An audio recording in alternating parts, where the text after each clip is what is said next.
What's a nation's dream actually worth? For Mexico City, that dream came with a $12 billion price tag. That wasn't just an abstract number. It was a personal IOU for a dream sold to the world, averaging over $1,350 per resident. For many families, that was an entire year's salary. They promised state-of-the-art stadiums and infrastructure fit for a global capital. But the reality was crippling debt for generations. Then, in 1986, they did it again. Colombia pulled out just 3 years before kickoff, and Mexico heroically stepped in to host. That's $12 billion for 104 matches, over $115 million per game. Seriously, someone check on FIFA's accountant. This money didn't build hospitals, but resurrected ancient temples of sport, like the Estadio Azteca, which seats over 107,000. The main justification was prestige. Hosting in 1970 was meant to announce Mexico as a modern nation.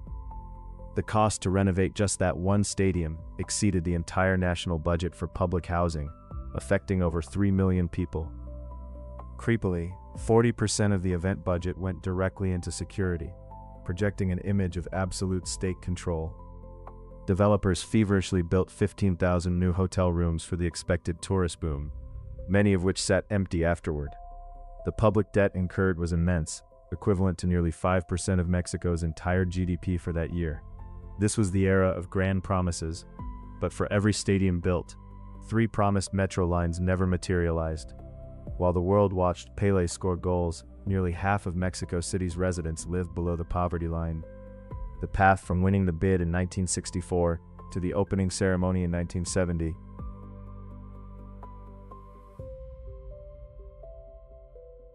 Mexico sunk $12 billion into the 1970 and 1986 World Cups, a staggering outlay that ate up over 45% of its national budget. This colossal investment was pitched as Mexico's fast track to first world status, a legacy project for leaders like President Gustavo Díaz Ordaz. His government championed the slogan, "Everything is possible in peace," a chilling irony given that just 2 years prior, they'd massacred hundreds of student protesters at Tlatelolco Square to ensure the Olympics went off without a hitch.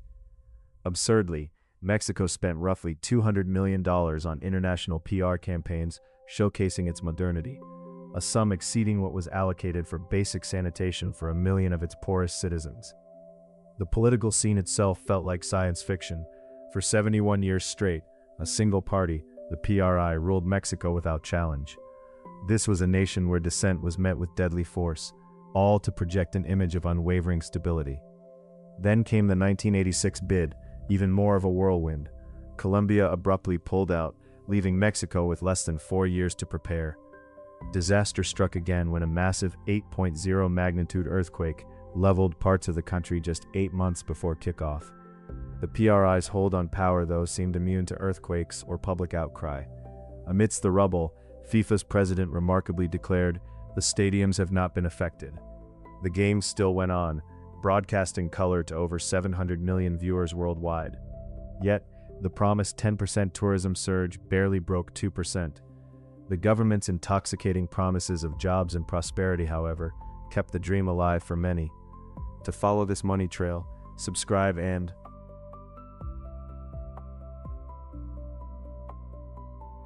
Mexico City, 1970, $4.8 billion, that's a staggering sum for the time, was poured into infrastructure, promising to modernize the city overnight. This was the concrete backbone for the World Cup, and it meant building 2 new metro lines, a massive 47 kilometers of tunnels blasted beneath the ancient city in a furious race. They also paved 250 kilometers of new roads, enough to stretch from the capital all the way to Acapulco in a 4-lane highway. In fact, the blistering construction pace for the metro was nearly twice as fast as London's tube expansion during that same high-pressure period. But this Mexican miracle of engineering came at a cost. Over 10,000 families were displaced, their homes bulldozed for subway stations and sprawling new highways. It's kind of the urban planning equivalent of move fast and break things, except the things were entire neighborhoods. Progress, it turned out, had a significant price. The Benito Juarez International Airport received a facelift, adding a terminal to handle an expected 500,000 international visitors in just 1 month. That terminal alone cost $90 million, completely dwarfing the city's entire $45 million annual public health program. The priorities were starkly clear. Then came the roads, over 250 kilometers of new asphalt, including the vast Periferico Ring Road, all designed to unsnarl traffic. It didn't unsnarl the traffic, though. It just created a wider, more ambitious 16-lane parking lot for future generations. This infrastructure blitz left the city with over $1.2 billion in foreign debt, a bill that took 25 long years to pay off. They built a first-world city for a 1-month party, while nearly 40% of residents still lacked reliable running water at home.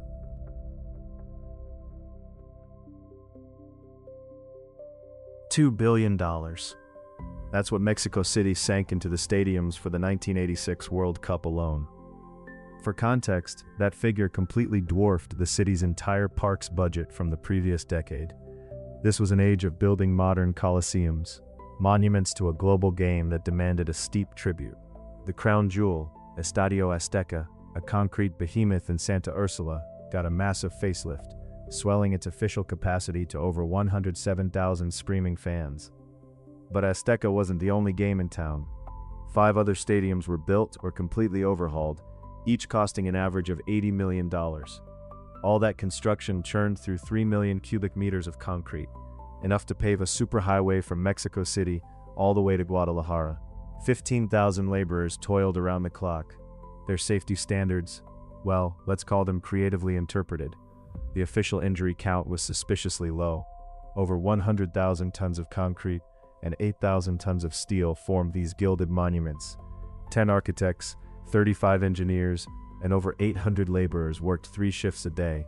Sleep was optional, but that deadline, not a chance. Originally opened in 1966 for the Olympics, it received a colossal upgrade for 1986. This was the vision of architect Pedro Ramirez Vázquez, creating a modern pantheon.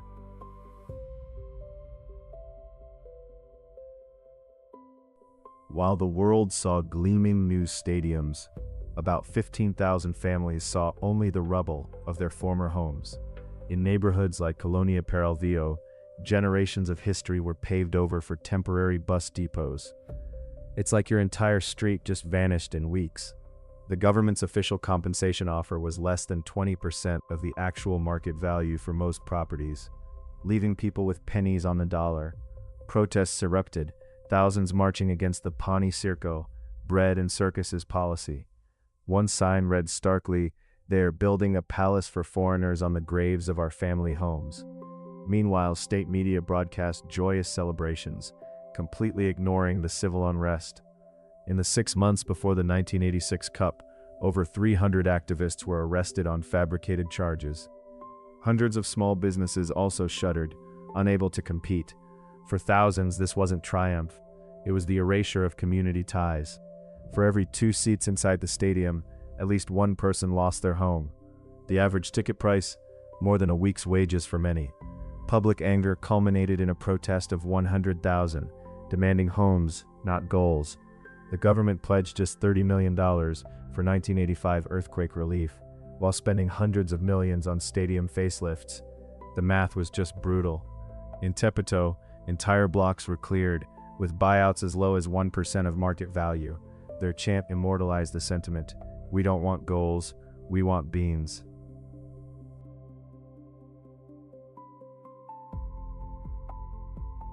For 1 month, Mexico City became the undeniable center of the universe.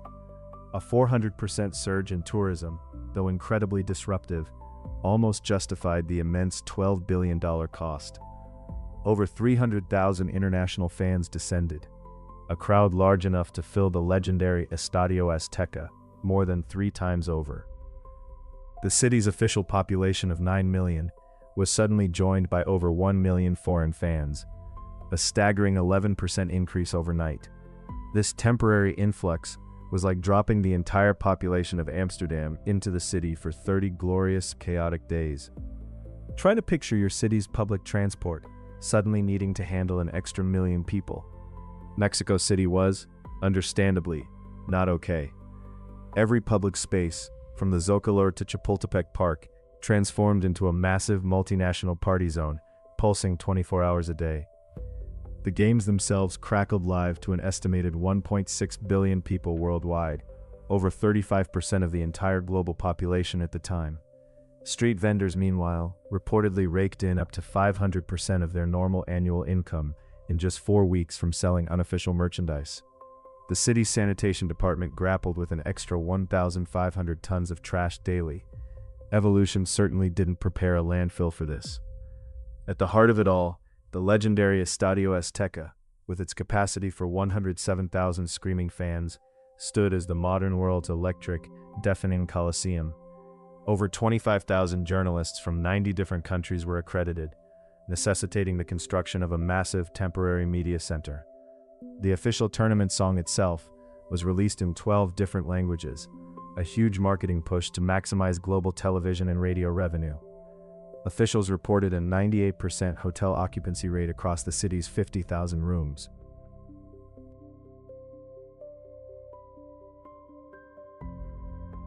Mexico City bet $12 billion on hosting the World Cup, projecting a $500 million profit. But instead, they woke up to a staggering $2.2 billion deficit in the first year. The massive party ended, the tourists vanished, and the city faced an economic earthquake. Suddenly, those 100,000 temporary jobs disappeared in less than a week, leaving a vast void in employment. Within 2 months, hotel occupancy plummeted from a peak of 98% down to just 35%, crushing hundreds of small businesses. To cope with the growing deficit, property taxes were raised by an average of 15% the very next year. Stadium maintenance alone became a drain, costing $50 million annually, which was 10 times the initial projection. This became a concrete parasite bleeding public funds dry. The predicted tourism surge never materialized. Hotel occupancy rates dropped by 40% within 6 months, falling well below pre-event levels. Local businesses that had invested heavily for the expected boom faced rapid ruin, with an estimated 1,500 small enterprises declaring bankruptcy. Inflation surged to 12%, quickly eroding people's purchasing power. Mexico City's national debt increased by 30% that year, a burden stretching over decades for a month-long event.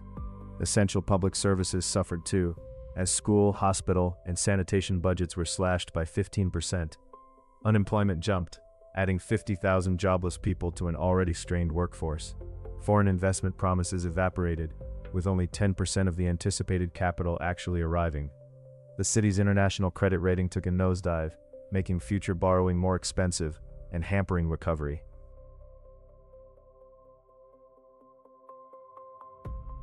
Mexico City is shelling out $80 million every year just to keep its silent giants standing. Monuments that actually cost more to maintain than they ever bring in. Many of those World Cup stadiums, built for a single month of glory, now struggle to even get 20% of their seats filled. Take the famous Estadio Azteca, which got a facelift for the tournament, but you'll often see less than 10% attendance for its biggest games. Meanwhile, other smaller training grounds, once cutting edge, are just sitting empty or were practically given away. Even the metro, a lifeline for 3.5 million people each day, is crammed at 233% over its original design. That constant overload means endless maintenance headaches and a never-ending loop of repairs. The grand vision of world-class infrastructure has really just turned into a massive money pit. A stark lesson in overreach. Decades later, Mexico City is still paying off the debt, managing these decaying structures where 16 national teams once practiced. Fixing the neglect on these colossal buildings now runs into the hundreds of millions. One stadium alone needed $50 million for basic roof and seating fixes. Think about it. That $80 million yearly upkeep could have built 1,600 new city schools or supplied clean water for 2 million people. The initial $12 billion investment spread over 50 years breaks down to $240 million annually. It's a steep price for a month-long party, a legacy written not in progress, but in concrete and debt.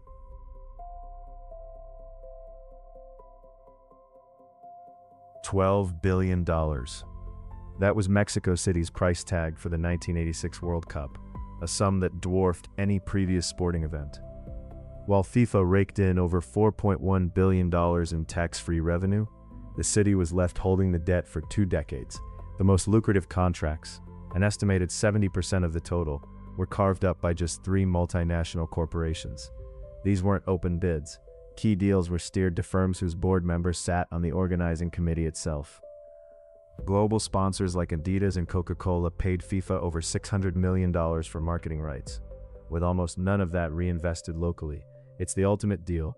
I paid for dinner, you had the feast, and now I'm doing the dishes for the next 30 years. International partners also enjoyed blanket tax exemptions, a sweetheart deal costing the city an estimated $250 million in lost revenue. The most staggering income, broadcast rights, netted FIFA a quiet $1.8 billion. The financial pie was sliced with such precision: 45% for FIFA, 35% for corporations, and 20% for administrative costs. The city issued 20-year bonds, and the final payment on the 1986 World Cup wasn't cleared until 2006. Politicians promised trickle-down economics. In reality, only mounting interest trickled down. Those interest payments alone exceeded the entire city budget for public parks and sanitation for 5 consecutive years in the early 1990s. Foreign construction firms saw profits surge 40%, while local small businesses reported a 15% decline. They built a cathedral to football using public money, then charged admission for private profit. A 1995 audit, quietly shelved, revealed nearly 12% of the total infrastructure budget simply vanished. It's a strange split screen. On one side, an exhilarating goal from '86.